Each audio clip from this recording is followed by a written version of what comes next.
حضرت طاؤس رحمۃ اللہ علیہ فرماتے ہیں کہ ایک مرتبہ حضرت امام زین العابدین سجدے میں سر رکھ کے رو رہے ہیں، تو میں نے قریب ہو کے دیکھا کہ کیا دعا مانگ رہے ہیں۔ کہتے میں نے وہ دعا یاد کر لی، اللہ کی قسم بعد میں جب بھی ان الفاظ کے ساتھ جو دعا مانگی میں نے آنکھوں سے اس کی اللہ کی رحمت اترتے ہوئے دیکھی۔ وہ دعا کیا تھی؟ حضرت امام زین العابدین کیا دعا مانگا کرتے تھے؟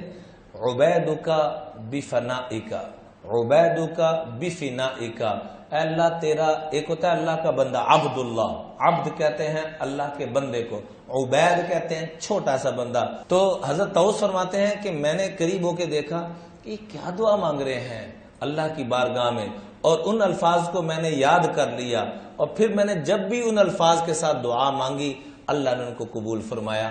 کیا الفاظ سے؟ عبیدک بفنائک، اے اللہ تیرا عاجز اور مسکین بندہ تیری بارگاہ میں اپنا سر بچھائے بیٹھا ہے، تیرے قدموں میں آئے بیٹھا ہے۔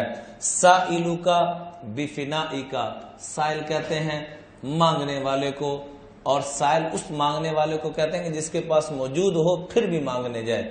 فقیر اس کو کہتے ہیں جس کے پاس کچھ بھی نہ ہو پھر مانگنے جائے۔ اے اللہ میں ہر طرح کا، کچھ ہے بھی تب بھی تجھ سے مانگنا، نہیں بھی ہے تو تب بھی تجھ سے مانگنا ہے۔ سائلک بفنائک، فقیرک بفنائک، مسکینک بفنائک، یہ چار لفظ، سائل، فقیر، مسکین اور عبد، عبید چھوٹا بندہ، عبید اللہ نہیں ہوتا، عبید۔ اے اللہ تیرا عبید تیری بارگاہ میں موجود، اے اللہ تیرا سائل منگتا تیری بارگاہ میں موجود، اے اللہ فقیر تیری بارگاہ میں موجود، اے اللہ یہ مسکین تیری بارگاہ میں موجود، یا اللہ میری حاجتوں کو پورا فرما دے۔ حضرت طاؤس فرماتے ہیں کہ جب بھی میں نے ان الفاظ سے دعا مانگی اللہ جل جلالہ نے میری دعاؤں کو قبول فرمایا۔